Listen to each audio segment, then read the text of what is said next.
दोस्तों आज पेश है बड़ा है बचाने वाला। ये कवर चित्र है दोस्तों।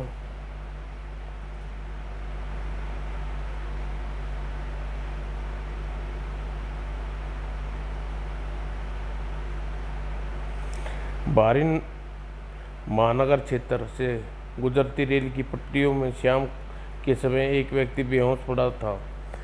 इस व्यक्ति की पटरियों पर यूं बेहोश काफ़ी देर हो चुकी थी। संयोग से पीछे से आने वाली ट्रेन राजनगर एक्सप्रेस आज 4 घंटे लेट थी, वरना अब तक इस व्यक्ति के शरीर के टुकड़े में बढ़ चुका गया होता। शाम को धुंधले कोयला चुनने लिए रेलगाड़ी लाइन की तरफ आ निकली दो महिलाएं में से एक की नज़र अचानक उस व्यक्ति पर गई। अरे ओ रामवती, क्या हरी, अरे देख तो यह कौन पड़ा है पटरी पर। कौन है यह? बड़ा सुंदर बाका सजीला नौजवान है। मर गया क्या? नहीं, बेहोश लगता है। पीछे ट्रेन आ गई तो कट जाएगा, मर जाएगा यह। धन्नो तेरी और रामवती को नहीं मालूम था कि पीछे से आने वाली ट्रेन आज 4 घंटे लेट है, और ना यह बात मालूम थी जिसको यूं अजय को बेहोश करके रेल की पटरियों पर फेंकवा दिया था। चीयर्स। भगवान अजय की आत्मा को शांति दे। चीयर्स। पुलिस यही समझेगी उसने आत्महत्या की है। काश मरने से पहले वह जान सकता कि उसे क्यों मारा जा रहा है। लो हलविला कुवत। मरने से पहले अगर उसने जानने समझने की स्थिति में छोड़ा जाता, यकीनन उसे मरने का सवाल ही नहीं पैदा होता। जोसेफ भाई, ठीक उसी समय जिस समय राकेश बेहोश शरीर पड़ा था, कुछ ही दूर रेलवे क्रॉसिंग की ओर एक कार आ रही थी। जैसे ही कार क्रॉसिंग की फाटक के निकट पहुंची, रुकिए। कार में था प्रैक्टिस जगत राम जाली, जो जगत के अलावा डिटेक्टिव JR जाली के नाम से भी मशहूर था। क्या परेशानी है? अगर आपको भीख चंदा चाहिए तो अगली बार कार का इंतज़ार करो, और जवान और तंदुरुस्त लोगों को पूरी कोडी नहीं देता। और अगर कार में लिफ्ट चाहिए तो साफ बात सुन लो, कार के रास्ते में 20 जगह रुकेगी और 25 बार तुम्हें धक्के लगाने पड़ेंगे। यह आदमी पागल लगता है धन्नो।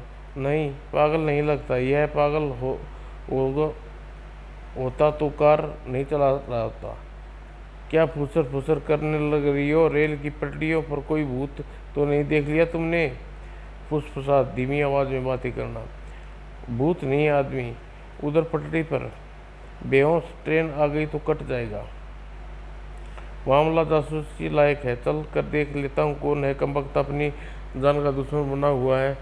और फिर जासूस जगत उर्फ डिटेक्टिव JR जाली उन दोनों महिलाओं के साथ, धन्नो और रूपवती के साथ वह वहाँ पहुँचा जहाँ रेल की पटरियों पर युग का बेहोश पड़ा था। अरे इस युग को तो मैं पहचान रहा हूँ, यह सेठ अमीबा प्रसाद का बेटा अजय है। उधर सेठ अमीबा प्रसाद अपनी कोठी में जिंदगी और मौत की लड़ाई लड़ रहे थे। हफ हफ, अजय कहाँ है? पता नहीं भैया, 4 घंटे पहले तो आपकी दवाई लेने गया था। 4 घंटे गया था, अब तक नहीं आया। कहाँ रह गया वह? पता नहीं भैया, वह कार या अपना स्कूटर भी नहीं ले गया। वैसे दवा लाने के लिए कार या स्कूटर की ज़रूरत भी नहीं थी। राजीव मेडिकोज शॉप के पास में ही यह सब दवाई तो वह वहीं से मिल जाती हैं। मगर क्या? अजय केमिस्ट शॉप पर अब दवाई लेने पहुंचा? नहीं, मैंने जाकर पूछा था, अजय केमिस्ट शॉप पर नहीं पहुंचा। बहुत लापरवाह हो गया अजय। बाप की जान की भी कोई फिक्र नहीं है। एडवोकेट श्री लाल फ़ोन करो, आज इस कपूत को अपनी जायदाद से बेदखल कर देता हूँ। तभी रुकिए सेठ, मैं हूँ डिटेक्टिव JR जार्ली। आपके बेटे को अभी अभी माथुर नर्सिंग होम में एडमिट करा के आ रहा हूँ। क्या क्या हुआ मेरे बेटे को? जासूस जगत ने घटना का सारा विवरण सेठ अमीबा प्रसाद को बताया और बड़े अफसोस के साथ कहना पड़ रहा है कि आपके बेटे की याददाश्त जाती रही, वह अपने बारे में सब कुछ भूल गया। नहीं, वैसे मुझे संदेह है कि किसी ने आपकी जायदाद के लोभ में अपने बेटे को बेहोश करके रेल की पटरियों पर फेंकवा दिया, जिससे पीछे से आने वाली ट्रेन आपके बेटे को टुकड़े करती जाए और सौभाग्यवश राजनगर एक्सप्रेस 4 घंटे लेट होने के कारण आपका बेटा बच गया। परंतु कौन है जो उसे मारना चाहता है? कौन मेरा बेटे का दुश्मन है? थोड़ी देर बाद बदमाशों के अड्डे पर फोन के द्वारा खबर मिली। क्या कहा? अजय बच गया या गाड़ी 4 घंटे लेट होने की वजह से अब वह माथुर नर्सिंग होम में है। ठीक है, अब नहीं बचेगा। और कुछ देर बाद मैं यह सोच रहा हूँ कि अजय इस प्रकार मारा जाए कि इसकी मौत एक दुर्घटना लगे, किंतु रेल की पटरियों पर वह टुकड़े होने से बच गया। अब तुम कैसे मारोगे जोसेफ? जोसेफ अब्दुल आनंद कार द्वारा मथुरा नर्सिंग होम की ओर जा रहे थे। तुम्हें कोई मारना चाहता है? तुम्हें मुझे यह बताना होगा। जब तुम अपने पिता के लिए दवा लेने के लिए गए निकले थे, किसी ने पीछे तुम पर वार किया और तुम बेहोश हो गए। तुम अस्पताल में हो। तुम यह ध्यान रखे तुम्हारी याददाश्त खो चुकी है। तुम्हारे सामने कोई भी आए तुम्हें उसे पहचानना नहीं है, किसी को कोई बात नहीं करनी है। मगर इससे क्या फ़ायदा होगा? हो सकता है तुम्हारी याददाश्त खो गई जान कर वे लोग तुम्हारी हत्या करना चाहते हैं, ऐसी गलती कर बैठे जिसे पकड़ने में आसानी हो सके। ठीक है, मैं एक्टिंग की तो नहीं, लेकिन फिर भी आप कहेंगे तो याददाश्त खो जाने की एक्टिंग करूंगा।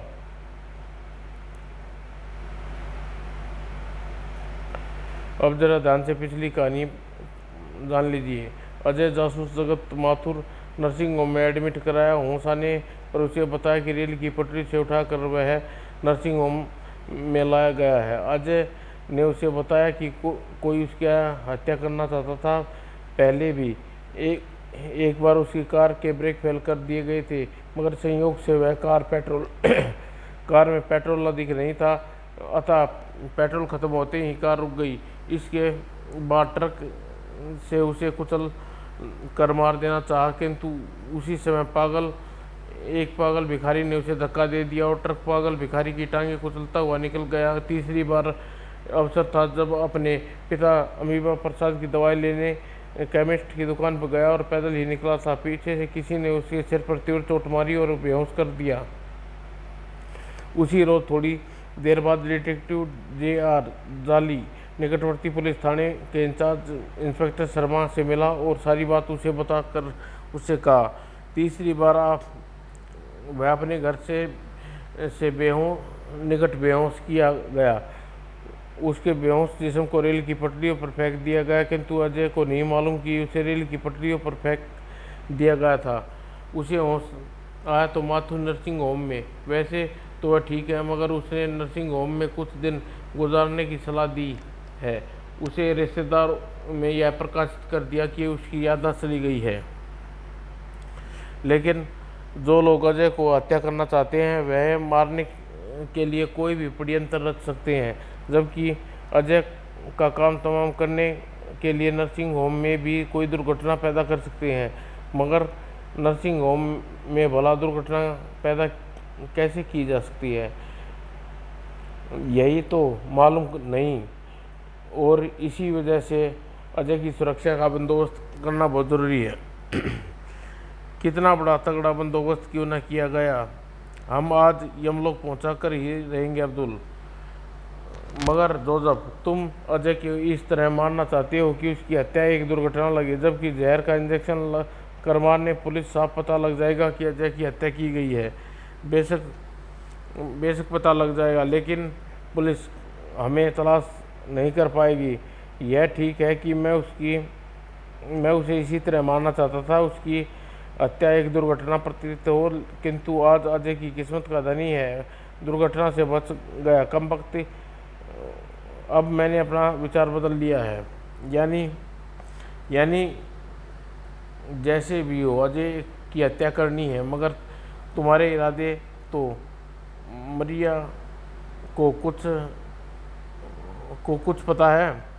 सी खामोश, सब बातें फिर करेंगे। पहले अजय के कमरे में पहुंचो और जहर का इंजेक्शन दिया जाए। ठीक उसी समय सेठ अमीबा प्रसाद हालत काफ़ी बिगड़ रही थी। अब पानी मरिया पानी, ये लीजिए सेठ, और पानी के साथ डेकाडोन्स, सल्बूटामोल और डेरी लाइफिन की गोलियां भी खा लीजिए। कुछ देर आपका दमा शांत हो जाएगा। लाओ, मगर मुझे लगता है यह दवा मेरी जान लेकर ही जाएगा। हप हप हप हप। दवा खाने के कुछ देर बाद सेठ अमीबा प्रसाद की हालत कुछ संभली और उन्होंने पूछा, दोनों नौकर गंगू और रामू कहाँ है मिस्टर मरिया? मेरा भाई जगदम्बा प्रसाद, वह काफ़ी देर से दिखाई नहीं दे रहा। पता नहीं घर में के कामों में व्यस्त होंगे। हाँ, मैंने काफ़ी देर से उन्हें नहीं देखा। मरिया, मेरे बेटे अजय को मारने की कोशिश कहीं मेरा भाई जगदम्बा तो नहीं कर रहा? मैं क्या कह सकती हूँ। हाँ, मगर अजय को कुछ हो गया तो मेरी सारी दौलत का मालिक जगदम्बा ही बन जाएगा। उधर पुलिस इंस्पेक्टर डिटेक्टिव JR जाली एंड इंस्पेक्टर शर्मा की बात कर रहे थे। दौलत का लालच में सेठ अमीबा प्रसाद का छोटा भाई जगदम्बा प्रसाद अपने भतीजे अजय की हत्या करवा सकता है। इंस्पेक्टर, इसलिए शादी वर्दी में 1-2 व्यक्ति जगदम्बा प्रसाद की निगरानी में लगा दीजिए। अब तुम बेफिक्र रहो जासूस जगत। मैं शादी वर्दी में अपने 2 आदमी एक्सपर्ट जासूस अजय की सुरक्षा के लिए और 2 बदमाश जगदम्बा प्रसाद की निगरानी के लिए तैनात कर देता हूँ। मगर सुरक्षा प्रबंध किए जाने से पहले ही अजय को मारने का इंतजाम हो चुका था। रिवॉल्वर छुपा कर रखो अब्दुल, अगर अचानक खतरे में फंस जाएं तो इसका प्रयोग करना। ठीक है, तुम फटाफट ने इंजेक्शन लगाओ। और जोसेफ ने बिना क्षण और हिचकिचाहट इंजेक्शन अजय की बाजू में घोंप दिया। इसे होश आ रहा है, अब यह होश नहीं आएगा। और कुछ देर बाद हे बड़ी आसानी से काम हो गया। उधर नर्सिंग होम में अजय की नर्सिंग होम में जोसेफ और अब्दुल के जाते ही अजय चिल्लाने लगा, क्या हुआ? मुझे किसी ने इंजेक्शन लगा दिया। मुझे ज़रूर किसी ने जहर का इंजेक्शन लगाया है। तभी क्या बकते हो? कौन लगा गया तुम्हें जहर का इंजेक्शन? 2 डॉक्टर थे। मैं सो रहा था जब आए थे। सोती हुई दशा में मैंने उन्हें इंजेक्शन लगा दिया और मेरी आँख खुल गई और मैंने देखा उनमें से एक के पास रिवॉल्वर था। डर के मारे मैं खामोश रहा। बाद में जाने के बाद मैंने शोर मचाया। क्या ख्याल है डॉक्टर, इसे जहर का इंजेक्शन दिया गया है? डॉक्टर कुछ अच्छी तरह चेकअप करने के बाद बोला, इंजेक्शन तो अवश्य दिया गया है, किंतु जहर का नहीं। उधर केमिस्ट साहब के सामने कार गुजरी तो जो चौंका। अरे, यह हडम्बा मेडिकल स्टोर की केमिस्ट पुलिस क्या कर रही है?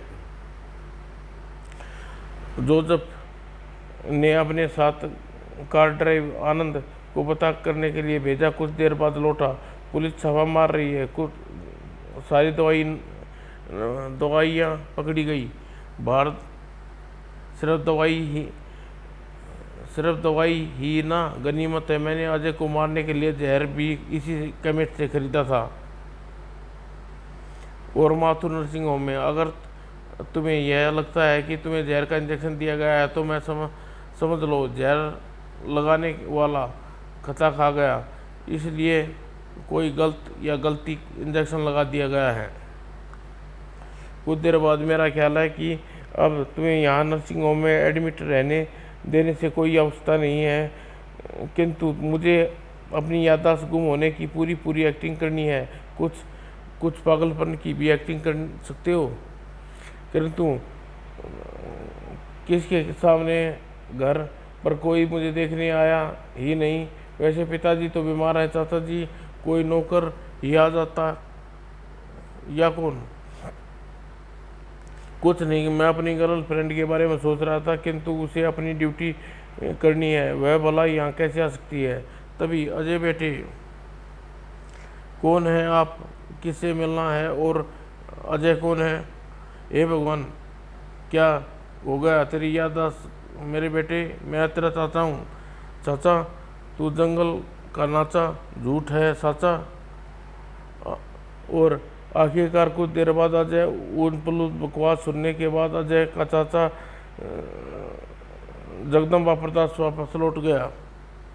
चाचा, जगदम्बा प्रताप के जाने के बाद तुम्हारे चाचा के बारे में क्या ख्याल है? क्या वह तुम्हारी हत्या की साजिश रचते हैं? मुझे तो ऐसा नहीं लगता, फिर भी किसी के दिल में क्या है क्या पता लगता है। वैसे मैं अगर मर जाऊं तो मेरे चाचा पिताजी की सारी जायदाद वारिस होंगे। इसका मतलब यह है कि जो भी तुम्हारी हत्या का प्रयास करता रहा है वह तुम्हारे चाचा द्वारा खरीदा हुआ व्यक्ति हो सकता है। जासूस जगत प्रताप यही ठीक समझा। अजय कुछ दिन नर्सिंग होम में एडमिट रहने दिया जाए। 3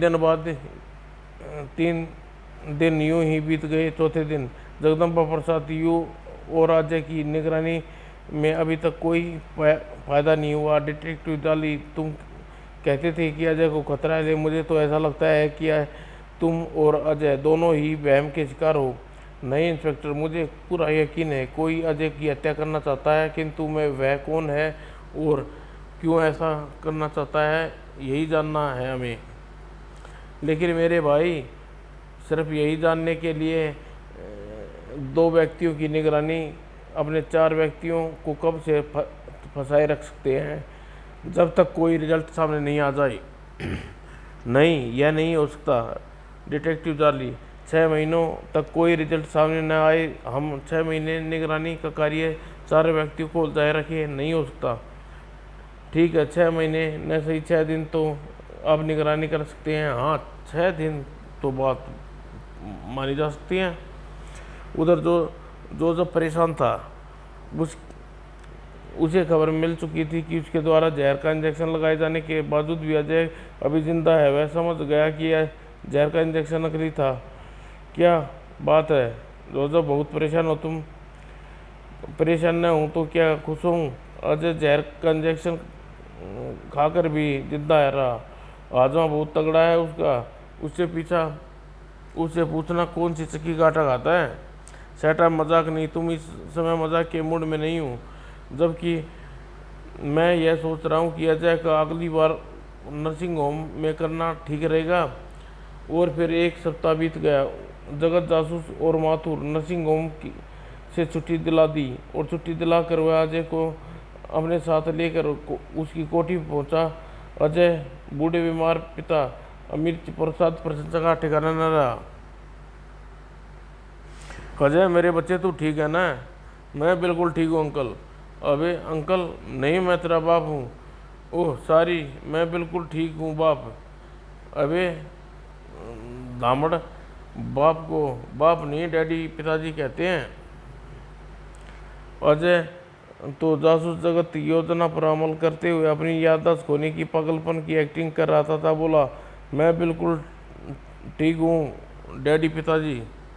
सॉरी सेठ जी, आपका यह गोरा गोरा छोरा अपनी याददाश्त का कटोरा खो दिया, इसलिए इसकी गुस्ताखी पर ध्यान न दें। इसकी याददाश्त कभी भी वापस नहीं आएगी मिस्टर जासूस।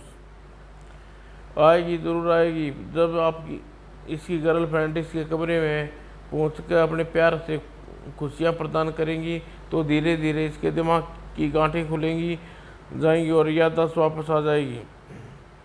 ठीक उसी समय अजय की जान के दुश्मन जोसेफ एक बार फिर अजय की हत्या करने के लिए योजना बना रहे थे। आज अजय माथुर नर्सिंग होम में अपने घर पहुंच गया है। घर में उसकी हालत में उसकी मौत चाहता हूँ, तो फिर यह काम तू मेरे जिम्मे छोड़ दो। 20 फुट दूर से मेरे छुरे की वार खाली नहीं जाता, अच्छी तरह जानते हो जोसेफ। मगर अजय का कमरा तीसरी मंजिल पर है और कोठी के मेन गेट के आसपास पुलिस क्या या जासूस जगत का कोई व्यक्ति निगरानी कर सकता है। मुझे मालूम है, जो कुछ नहीं मालूम वह मालूम कर लूँगा। वैसे तुम लोग जानते हो कि मैं 2 साल सर्कस में काम कर चुका हूँ। हाँ आनंद, तुम निस्संदेह अजय को बड़ी आसानी से ठिकाने लगा सकते हो। अगर अजय को ख़त्म करने में कामयाब हुए तो तुम्हें 50,000 रुपये दूंगा। 50,000? इतने रुपये में मैं तुम्हें 5 अजय को शूट कर सकता हूँ। यह काम मुझे करने दीजिए जोसेफ। नहीं, पहला मौका आनंद यानी आनंद कामयाब न हुआ तो तुम अपने रिवॉल्वर या टेलीस्कोप राइफल का उपयोग कर में ला सकते हो। उसी रात अजय अपने कमरे में लेटा, एकाएक उसके कमरे का दरवाज़ा खुला। अरे कौन सी हो तुम? अच्छा, साथ वाली की किटी है। कुछ ही दिनों में मुझसे खूब मिल गई। और मिस्टर मरिया ने अजय के कमरे में प्रवेश किया। अजय की बात सुनकर मरिया लपक कर उसके निकट आई और बोली, अजय तुम ठीक हो ना? तुम्हारी याददाश्त गुम नहीं हुई? ठीक उसी समय अजय के कमरे की खिड़की नीचे सड़क पर, अजय के कमरे की खिड़की पर पाइप के सारे पहुंचने में मुझे 1 मिनट से ज़्यादा नहीं लगेगा। और ठीक 1 मिनट बाद अचानक सूर्यबाज आनंद अजय के कमरे की खिड़की पर था। मगर जैसे सूर्यबाज आनंद खिड़की पर पहुंचा, अजय के कमरे में घूमती रहने वाली कीटी उस पर छलांग लगा दी। आनंद बिल्ली सहित खिड़की से उल्ट गया और उसका शरीर नीचे सड़क पर गिर के शांत हो गया। उसका सिर फट गया और न जाने उसके बदन में कितनी हड्डियां टूट गईं। थोड़ी देर बाद ही अजय द्वारा फ़ोन किए जाने पर कांजे आर जाली उर्फ जासूस जगत सेठ अमीबा प्रसाद की कोठी पर आ पहुंचा। लाश को भली भांति निरीक्षण करने के बाद जासूस जगत प्रसाद ने कमरे में पहुंचा और अजय को घटना का संपूर्ण विवरण जान चुकने के बाद, मारिया के सामने तुमने याददाश्त गायब होने का नाटक नहीं कर सके, इसका मतलब तुम्हें मारिया से कुछ लगाव है। मारिया और मैं एक साथ ही कॉलेज में पढ़ चुके हैं मिस्टर जाली। मैं उसे प्रेम करता हूँ और चाहता हूँ मेरे पिताजी भी मारिया को पसंद करने लगा। इसलिए पिताजी की बीमार होने पर मैंने उसकी सेवा के लिए विशेष तौर पर मारिया को प्राइवेट नर्सिंग के तौर पर रखा और मुझे खुशी है पिताजी मारिया को पसंद करने लगे। लाश को उठवा लेने के बाद पोस्टमार्टम में भिजवाने के बाद इंस्पेक्टर शर्मा अजय के कमरे में आए। अब तो आपको विश्वास हो गया होगा इंस्पेक्टर कि कोई सचमुच अजय की हत्या करना चाहता है। और उधर क्या कहा? अजय मारा नहीं गया? ओह नहीं, यह नहीं हो सकता। अजय कोठी में फोन कौन करता जोसेफ? यह मत पूछो। जब तक अजय मारा नहीं जाता कुछ नहीं बता सकता। काश तुम्हें आनंद की जगह मुझे अजय की शूट करने के लिए भेजा होता, कम से कम आनंद न मरता। मगर अब तुम अजय को हत्या की इजाज़त भी नहीं दो। मगर अब तुम मुझे अजय की हत्या की इजाज़त न भी दो तो मैं उसे मारे बिना नहीं रहूँगा। उसने मेरे दोस्त आनंद की मौत का बदला लूँगा। मुझे अजय की हत्या करनी है। और फिर अगले दिन अब्दुल हत्या करने के लिए निकल पड़ा। अपनी टेलीस्कोप राइफल के हिस्से अलग अलग कर ब्रिकेस में रख ब्रिकेस के लिए एक सामने वाली कोठी की छत पर पहुंचा। जैसे ही अजय खिड़की पर आएगा उसे शूट कर दूंगा। काफ़ी देर तक अजय की निगरानी करता रहा अब्दुल। हद हो गई, रात गिराई मगर अब तक एक बार भी खिड़की पर नहीं आया। तभी देखूं कोई और मेरी ताक में तो नहीं है। मुझे मारने के लिए कोठी के आसपास विचर रहा होगा। अजय अपनी कमरे की खिड़की पर आया और खिड़की पर अजय को देखते ही अब्दुल ने ट्रिगर पर अपना हाथ बढ़ाया। वह गोली चलाने वाला था, तभी अब्दुल के पीछे छत पर आया कोई व्यक्ति चिल्लाया, कौन है? अब्दुल का निशाना चूक गया। गोली खिड़की के शीशे पर लगी और अगले ही पल अजय खिड़की पर एक और हट गया। कौन है? कोई मुझे पर गोली चला रहा है, मगर यहाँ शायद सामने वाली बिल्डिंग से। अगर निशाना चूक जाने से क्रोधित अब्दुल ने राइफल घुमा। एकाएक छत पर अपनी पत्नी और के साथ टहलने वाले आए व्यक्ति बिल्डिंग में रहने वाले दामोदर पर गोली दागी चाही, मगर बेचारे अब्दुल को यह नहीं जानता था दामोदर अपने शहर में कुंफू कराटे बॉक्सिंग का चैंपियन एथलीट है। दामोदर ने गुस्से में वार किया और एक ही बार में राइफल अब्दुल के हाथ से निकलकर सड़क पर आ गिरी और अब्दुल बुरी तरह क्रोधित होकर दामोदर पर झपटा, मगर बॉक्सिंग चैंपियन दामोदर ने उसे घूसे से उछाल कर दूर फेंका, मगर और फिर वो गया जिसकी अब्दुल को कल्पना भी नहीं होनी थी। उसका सिर छत से उल्टा और सड़क पर जा गिरा और उसका भी वही हुआ जो आनंद का हुआ था। थोड़ी देर बाद अजय की कोठी पर जोसेफ को फ़ोन कर रहा था। Hello Joseph. अब्दुल का भी वही आनंद वाले अंजाम को पहुंच गया था। तभी किसको फ़ोन कर रहा है गंगू? किसी को नहीं। गंगू के जवाब पर जासूस जगत ने दनादन गंगू की पिटाई शुरू कर दी। जासूस जगत अभी अजय को फ़ोन पाकर ही यहाँ आया था और अजय के सामने बिल्डिंग से जो गोली चलाई गई थी उसी बारे में अजय के जासूस जगत को फ़ोन करके सूचित किया था। वह तुरंत ही सेठ अमीबा प्रसाद की कोठी पर आ धमका। गंगू को जोसेफ के फ़ोन की सूचना देने हुए पकड़ लिया और उसकी धुनाई कर दी। आखिरकार गंगू ने बताया, मैं जोसेफ को खबर कर रहा था, उसका दोस्त अब्दुल मारा गया। अब्दुल आनंद की तरह छोटे मालिक अजय की हत्या करने आया था, मगर जोसेफ अजय की हत्या क्यों करना चाहता था? क्योंकि वह मरिया से मोहब्बत करता था और मरिया कॉलेज टाइम यानी कई बरस पहले अजय से मोहब्बत करती थी। ओह, बात इतनी सी थी और मैं खामखा अजय को चाचा जमुना पर शक करता रहा। उधर अब्दुल की मौत का समाचार पाक पर जोसेफ बुरी तरह बौखला गया। ओह गॉड, मैं कभी तेरे पर विश्वास नहीं किया, इसलिए मैं खुद अपने वास्ते अपनी मुकद्दर बनाना चाहता था और अपने दुश्मन को ख़त्म करके, किंतु हर बार वह बच गया। अब की बार भी गार्ड तू नहीं बचा सकता। अजय को खलास कर देगा। फिर अगर अजय बच गया तो हम मान जाएगा कि गार्ड तू है और मान जाएगा कि मारने वाले से बचाने वाला यानी तू ग्रेट है गार्ड। मगर अजय इस बार बच गया तो हम नहीं बोलेगा।